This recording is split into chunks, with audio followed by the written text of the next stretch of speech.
South Park is going to go on forever.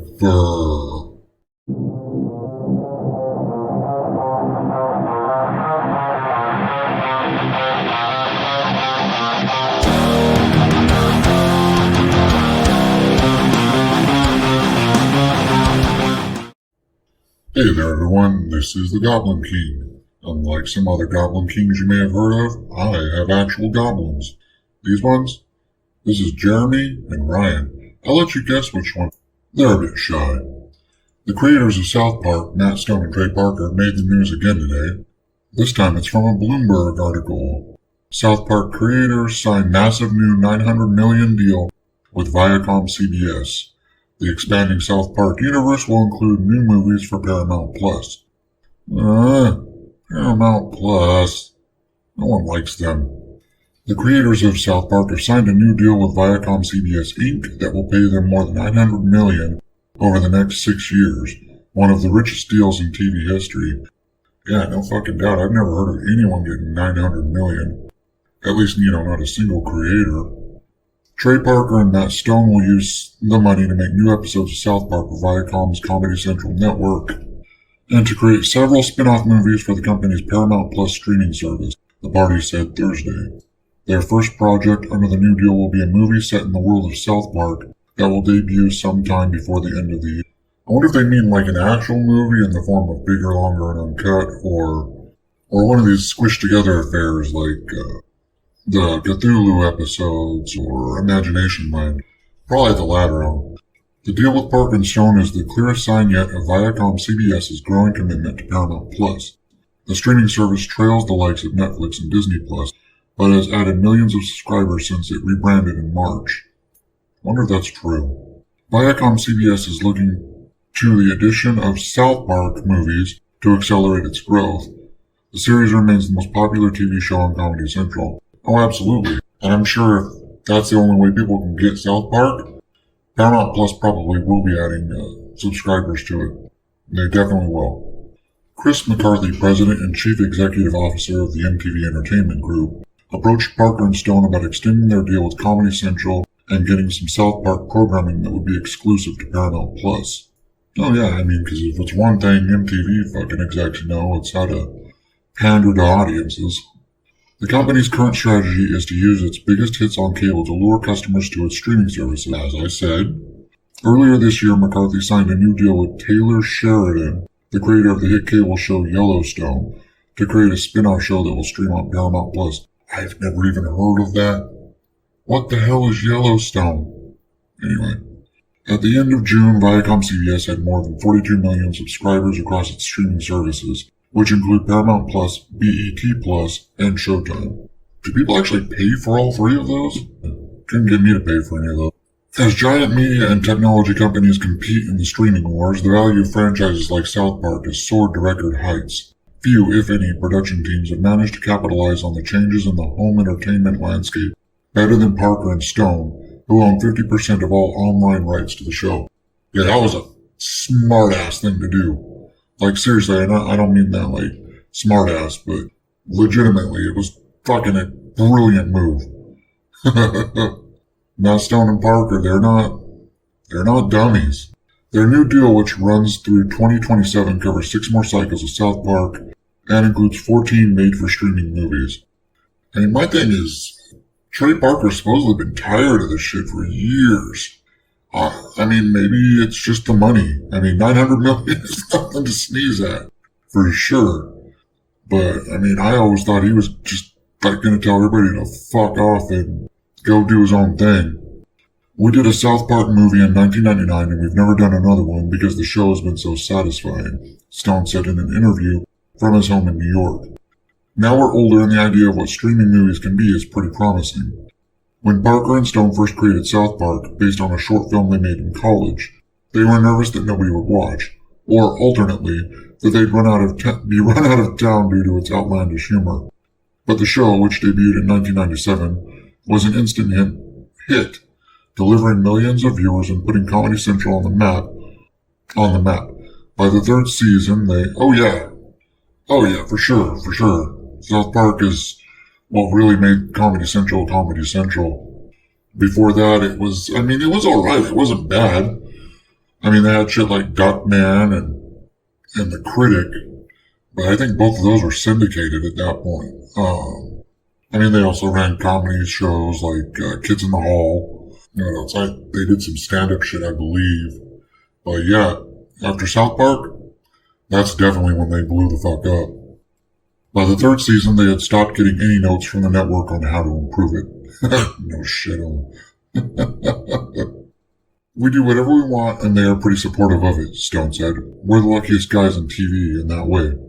South Park has now been on the air for 24 years, good goddess, making it one of the longest-running series in TV history, outliving every program on Comedy Central except for The Daily Show, which sucks. Along the way, Parker and Stone have maintained the quality of the series, not to mention their sanity, in part by sticking to a schedule. They only make between 6 to 10 episodes a year. Each season is produced over the course of a few months in Los Angeles. Well, I think at the beginning they were making a lot more than that. And I mean, they were doing it on a weekly basis. They fucking sit there, animated all that crap. Like, in the week leading up to its airing. It wasn't like the rest of these animated shows that were all done in like a year previously or whatever. They were doing it the week of because they wanted to be right on top of whatever the fuck was going on in the world that week so they could make fun of it. Which, of course, is what kept it relevant. The onset of the pandemic upended their routine. Last year, Parker and Stone didn't produce a new season of South Park. They did manage to produce a pair of specials, which inspired them to think through some bigger ideas for South Park. They hadn't made a movie since 2004's Team America World Police. God, that movie, oh my god. That movie was terrible. But what if they made a bunch of longer-form South Park episodes? Yeah, that's exactly. Squashed together. Stone is reluctant to use the phrase cinematic universe. He should be. A term worn thin by Marvel and its many imitators. But in many ways, that is what Parker and Stone are now creating. The coming Paramount Plus movies will expand on the existing world of South Park and introduce new concepts and characters. Could work. I mean, I'm willing to give it a shot. I don't know if I want to pay for Paramount Plus though. Parker and Stone have always seen themselves as part independent filmmakers, part entrepreneurs. Early on, they were quick to recognize the power of the internet. While negotiating a new deal with Viacom in 2007, Parker and Stone proposed creating a website where fans could watch recent episodes of the show for free. Stone credits the resulting site, South Park Studios, with keeping their younger fan base engaged while also curbing piracy. Again, like I said, brilliant move. As part of that arrangement, negotiated by their long-time lawyer, Kevin Morris, Parker and Stone secured a 50% stake in all future online deals for the show. Their stake, once worth pennies, is the basis of Park Country, a company which they own outright that is now valued at more than $1 billion. Parker and Stone eventually shut down South Park Studios when Viacom licensed the streaming rights for the show to Hulu in an $87.5 million deal. Hulu later re-upped that agreement for about $110 million. In 2018, the streaming rights to South Park once again came up for auction. At the time, Viacom was in the process of merging with CBS, which operated All Access, a streaming service that would later be rebranded as Paramount Plus. HBO Max swooped in and outbid All Access, offering $500 million for over 5 years. The deal with HBO Max sent one of Viacom's most popular shows to one of its fiercest streaming competitors. It also increased the value of the South Park library to a level few shows ever reach. That was one of the better things that happened in our financial life, Stone said. We took it to market and established its worth. That's rarely done right now. Well, yeah, I mean, most people are dumb. Matt Stone and Trey Parker are not dumb. Especially Matt Stone. I think he's like really kind of probably the business guy, man. I mean, Trey Parker's brilliant in his own way, of course. And he writes all the fucking episodes. But yeah, I think Matt Stone's probably their business guy, and he's got a good head for it. The team at Park Country is now focused on their next big deal overseas. Over the years, Viacom has licensed the rights to South Park to different streaming services in different territories. A hodgepodge of arrangements that currently generates more than $10 million a year in sales. Park County's Chief Financial Officer, Keith Pizzi, is aiming to consolidate everything in one massive overall deal for the international streaming rights. Earlier this year, Stone and Parker established a $600 million credit facility with HPS Investment Partners, LLC, that appraised their library at close to $1 billion, according to people familiar with the terms of the deal. In addition to the movies for Paramount Plus, Parker and Stone are going to use that money to invest in a wide range of creative endeavors, including a documentary series, a weed company, Integrity Weed, really, and a 3D video game that is set in the world of South Park. Cool, their other ones have been great.